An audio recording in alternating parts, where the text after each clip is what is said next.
আসসালামু আলাইকুম। সংবাদে আপনাদের সবাইকে স্বাগত জানাচ্ছি। আমি ফিরোজ তোহা। শুরুতেই সংবাদ শিরোনাম। বাংলাদেশের সর্বশেষ গুরুত্বপূর্ণ আপডেট সংবাদ আপনাকে স্বাগত। শুরুতেই সংবাদ শিরোনাম, পরে বিস্তারিত। শুরুতেই জানাবো ছাত্রদলের সঙ্গে কেন শিবির ও বৈষম্য বিরোধীদের পাল্টাপাল্টি অবস্থান। ছাত্র সংসদ নির্বাচন নিয়ে এবার পাল্টাপাল্টি অবস্থানে এই তিন দল। ছাত্রদল চাইছে আগে সংস্কার তারপর নির্বাচন, অপরপক্ষে শিক্ষার্থীরা এবং ছাত্র শিবির চাচ্ছে এখনই নির্বাচন হয়ে যাক, কারণ জাতীয় নির্বাচনের আগেই এই নির্বাচনগুলো খুবই গুরুত্বপূর্ণ, তা না হলে গণতন্ত্র ভেঙে পড়বে। এরপর জানাবো বিজিবি ও স্থানীয় মানুষের শক্ত অবস্থানের কারণে বেড়া নির্মাণে সম্ভব হয়নি ভারতের। সীমান্তে কাঁটাতারে বেড়া নির্মাণ ইস্যুতে ভারতীয় হাইকমিশনারকে ডেকে নিজেদের অবস্থান জানাবে ঢাকা। ফেব্রুয়ারিতে বিজিবি ও বিএসএফের ডিজি পর্যায়ের বৈঠক হবে ভারতে। এদিকে পররাষ্ট্র উপদেষ্টার সফরে সব দিতে প্রস্তুত বেইজিং। দ্বিপক্ষীয় সফর ২০ জানুয়ারি বেইজিং যাচ্ছে অন্তর্বর্তীকালীন সরকারের পররাষ্ট্র উপদেষ্টা। বিশ্লেষকরা বলছেন এই সফর কূটনীতিতে নতুন বার্তা দেওয়ার ইঙ্গিত বহন করছে। এবারে জানাবো টিউলিপকে বরখাস্তের দাবি ব্রিটেনের বিরোধী দলীয় নেতার।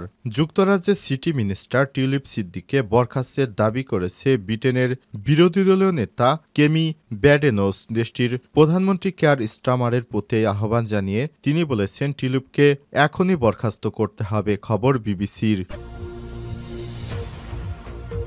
এদিকে টিউলিপ সিদ্দিকের কি করা উচিত সাফ জানিয়ে দিলেন ডক্টর ইউনুস। ক্ষমতাচ্যুত প্রধানমন্ত্রী শেখ হাসিনার ঘনিষ্ঠজনের কাছ থেকে লন্ডনে ফ্ল্যাট উপহার নেয় এবং সেটির তথ্য গোপন করে ব্যাপক চাপের মুখে পড়েছে টিউলিপ সিদ্দিক। ব্রিটেনের দুর্নীতি দমন এই মন্ত্রীর পদত্যাগ দাবি করেছে দেশটির প্রধান বিরোধী দলীয় নেতা। ইতিমধ্যে দুর্নীতির অভিযোগে অভিযুক্ত টিউলিপকে নিয়ে কথা বলেছেন অন্তর্বর্তীকালীন সরকারের প্রধান উপদেষ্টা ডক্টর মোহাম্মদ ইউনুস। যুক্তরাজ্যের প্রভাবশালী সংবাদ মাধ্যম দ্য সানডে টাইমসকে দেয়া এক সাক্ষাৎকারে তিনি বলেছেন লন্ডনের যে ফ্ল্যাট টিউলিপ ব্যবহার করছেন সেটির মালিকানা নিয়ে তদন্ত করা উচিত।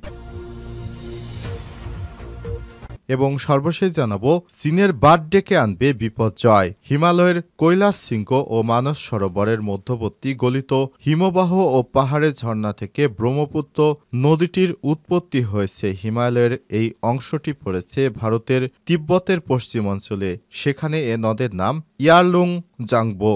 এরপর পূর্ব দিকে এগিয়ে নদের জলধারা ভারতের অরুণাচল প্রদেশে প্রবেশ করেছে সিয়ং নাম নিয়ে। এরপর দিহাং নামে আসামের উপর দিয়ে এসে এ নদী বাংলাদেশের কুড়িগ্রামে প্রবেশ করে ময়মনসিংহের মধ্য দিয়ে এগিয়ে ভৈরব বাজারের দক্ষিণে এসে মেঘনার সঙ্গে মিলিত হয়েছে। উৎপত্তিস্থল থেকে তিন দেশের উপর দিয়ে বয়ে চলা নদীটি বঙ্গোপসাগরে পতিত হওয়ার আগ পর্যন্ত এর দৈর্ঘ্য ছিল ১৭৬০ মাইল। বাংলাদেশের যমুনা নদী হিসেবে বেশি পরিচিত ব্রহ্মপুত্র এশিয়া বাংলাদেশের অন্যতম প্রধান ও গুরুত্বপূর্ণ নদী হিসেবে পরিচিত এটি। তবে চীন এখন এর উপর যদি বাঁধ নির্মাণ করে তাহলে বাংলাদেশ ও ভারতের ব্যাপক ক্ষতি হবে। বিশেষ করে কৃষির উপর এই ক্ষতির প্রভাব অত্যন্ত বেশি পড়বে বলে ধারণা করা হচ্ছে। নদীমাতৃক বাংলাদেশে সব মিলে মোট ৩১০টি নদী রয়েছে। এর মধ্যে আন্তঃসীমা বা আন্তর্জাতিক নদীর সংখ্যা ৫৭টি। এই নদীগুলো ভারত যেভাবে বাঁধ নির্মাণ করেছে চীনও যদি বাঁধ নির্মাণ করে তাহলে বাংলাদেশের জলবায়ুতে ব্যাপক পরিবর্তন আসার সম্ভাবনা রয়েছে। এতে বাংলাদেশের খাদ্য ঘাটতি দেখা দিবে। প্রিয় দর্শক, এতক্ষণ শুনছিলেন সংবাদ শিরোনাম, এবারে বিস্তারিত। তবে তার আগে বন্ধুরা অনুরোধ থাকবে এই সংবাদটিতে একটি লাইক দিন। এই চ্যানেলে আপনি নতুন হয়ে থাকলে আমাদের সংবাদটি দেখতে দেখতে চ্যানেলটি সাবস্ক্রাইব করে রাখুন, যাতে করে বন্ধুরা আমাদের পরবর্তী লেটেস্ট আপডেট সংবাদগুলো সবার আগে আপনার কাছে পৌঁছে যায়। কমেন্ট করে আপনার মূল্যবান মতামত জানিয়ে দিন আপনি বিশ্বের কোন দেশ থেকে বা বাংলাদেশের কোন স্থান থেকে আমাদের সংবাদটি দেখছেন এবং শুনছেন। ছাত্রদলের সঙ্গে কেন শিবির ও বৈষম্য বিরোধী শিক্ষার্থীদের পাল্টাপাল্টি অবস্থান। বাংলাদেশ জাতীয় রাজনীতি এখন সরগরম নির্বাচন নিয়ে। স্পষ্ট বললে নির্বাচন কবে হবে তা নিয়ে। নির্বাচন আগে নাকি সংস্কার আগে, সেই বিতর্কের সম্পর্কে ভাটা পড়েছে বিএনপি জামাতের মধ্যে। বৈষম্য বিরোধী ছাত্র আন্দোলনের সঙ্গেও প্রকাশ্যে কথার লড়াইয়ে জড়িয়ে পড়ছে বিএনপির নেতারা।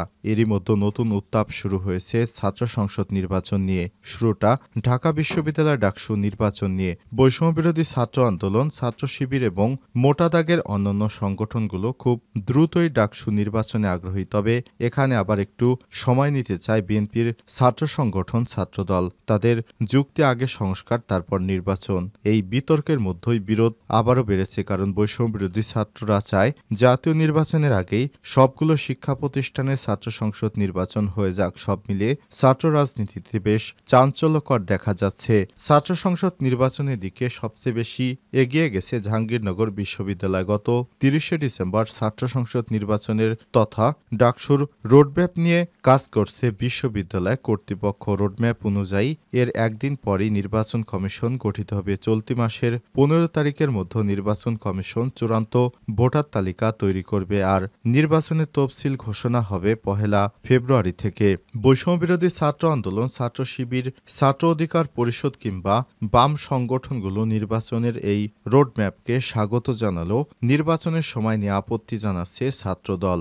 বিশ্ববিদ্যালয় সংগঠনটির সদ্যগঠিত কমিটির যুগ্ম আহ্বায়ক নাইমুল হাসান কৌশিক বিবিসি বাংলাকে বলেছেন, তারা আগে সংস্কার এবং তারপর নির্বাচন চান। তিনি বলেছেন, যৌক্তিক সংস্কার এবং আওয়ামী ফ্যাসিস্ট শিক্ষক, প্রশাসনিক কর্মকর্তা, হামলাকারী ছাত্রলীগ এদের বিচারের পূর্বে কোনো ধরনের নির্বাচন উপযুক্ত মনে করছি না। এই বিষয়গুলো আগে সুরাহা করতে হবে। এছাড়াও দীর্ঘ ১৭ বছর আমরা ক্যাম্পাসের বাইরে তাদের সঙ্গে সাধারণ শিক্ষার্থীদের সম্পর্ক এবং জানাশোনার জন্য সময় প্রয়োজন। একটা গ্রহণযোগ্য নির্বাচন তখনই সম্ভব। ছাত্রদল সংস্কার চায় প্রস্তুতির সময়, তবে এর জন্য আবার নির্বাচন দেরি করার কোনো যুক্তি দেখছে না জাহাঙ্গীরনগর অন্য ছাত্র সংগঠনগুলো। তাদেরই একটি সমাজতান্ত্রিক ছাত্রফ্রন্টের সংগঠন সোহাগী লামিয়া বলছেন, কারো সুবিধার জন্য নির্বাচন পেছানো পক্ষপাতী নন তারা। এ সময় তিনি বলেছেন, কোনো সংগঠন সাংগঠনিক প্রয়োজনীয়তার জন্য তো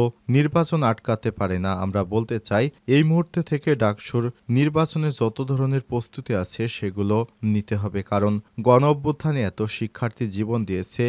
এর বিনিময়ে আমরা যদি এখন বিশ্ববিদ্যালয়গুলোতে ছাত্র সংসদ নির্বাচন দিতে না পারি তাহলে তো গণতন্ত্রটাই ভেঙে পড়ল। ছাত্র শিবিরও চায় যে খুব শীঘ্রই বিশ্ববিদ্যালয়ের নির্বাচনগুলো হয়ে যাক। শুধুমাত্র ছাত্রদলের নেতাকর্মীরা নির্বাচনে বাধা দিচ্ছে। অপরপক্ষে জাতীয় নির্বাচনের পক্ষে সরকার সংস্কার চাইলেও বিএনপি সংস্কার চায় না। বিএনপির এই দুর্নীতির কারণে অনেকের মধ্যে অসন্তোষ দেখা দিয়েছে।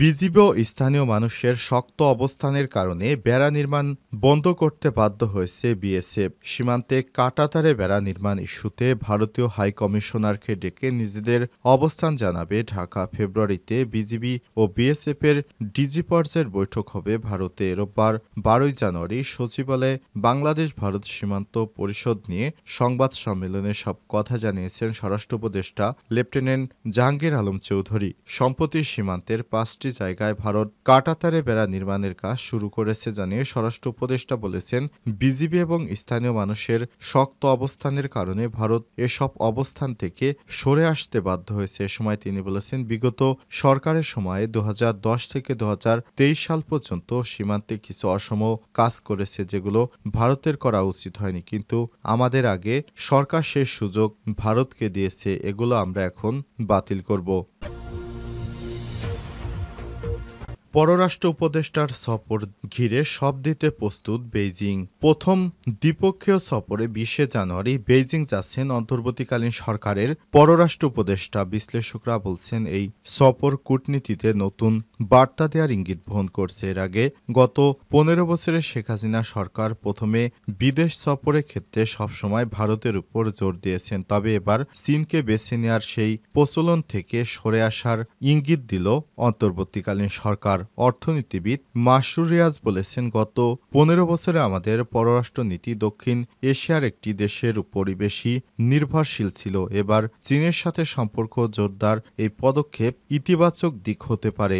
আন্তর্জাতিক সম্পর্ক বিশ্লেষক শাহাব এনাম খান মনে করেন, চীন দিয়ে দ্বিপক্ষীয় সফর শুরু হবে বাংলাদেশের পররাষ্ট্র নীতিতে বহুমুখিতা আনার ইঙ্গিত দেওয়ার কথা বলেছেন তিনি। এটি যুক্তরাষ্ট্র বা লন্ডন দিয়ে শুরু হলেও সাধুবাদ পেত, তবে নির্দিষ্ট কোনো দেশের উপর নির্ভরশীল না থাকায় এই কৌশল প্রশংসাযোগ্য। চীনের প্রেসিডেন্ট শি জিনপিং এর সময় করা $25 বিলিয়ন ঋণ চুক্তির মাত্র $8 বিলিয়ন মতো পেয়েছে বাংলাদেশ। এই অর্থ প্রবাহে গতি আনতে চায় সরকার। একই সাথে নতুন বাস্তবতায় রোহিঙ্গা সংকট নিয়ে চীনের সাথে আলোচনা জরুরি হয়ে পড়েছে। তাই বিশ্লেষকরা বলছেন দেশটিতে অবস্থান নিয়ে সমাধানের পথ খুঁজতে হবে। মাসুর রিয়াজ আরও বলেছেন, এর আগে আলোচনার জন্য বাংলাদেশ সফরে আসার কথা ছিল চীনের প্রেসিডেন্টের। একই সাথে নতুন বাস্তবতায় রোহিঙ্গা সংকট নিয়ে গুরুত্বপূর্ণ আলাপ করতে হবে চীনের সঙ্গে। এ অঞ্চলের স্থিতিশীলতার জন্য চীনের সাথে মিলিয়ে কাজ করতে হবে। মুঠোফোনে বাংলাদেশ চীনের রাষ্ট্রদূত ইয়াংওয়েন চ্যানেল 24-কে বলেছেন, বাংলাদেশের বর্তমান সরকার ও মানুষের যা প্রয়োজন তার সবই দিতে প্রস্তুত বেইজিং।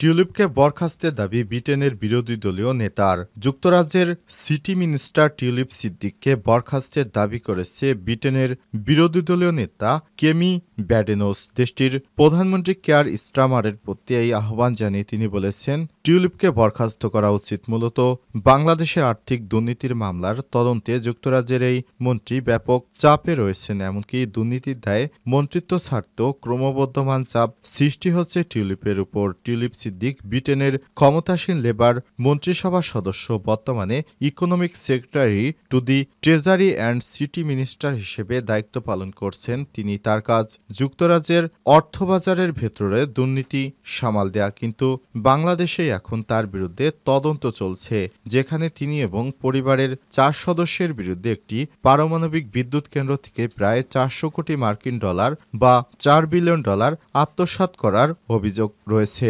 সোশ্যাল মিডিয়ার প্ল্যাটফর্ম টুইটারে এক পোস্টে কনজারভেটিভ পার্টির এই নেতা বলেছেন, কেয়ার স্টারমারও চাইছেন টিউলিপ সিদ্দিককে সরিয়ে দিতে।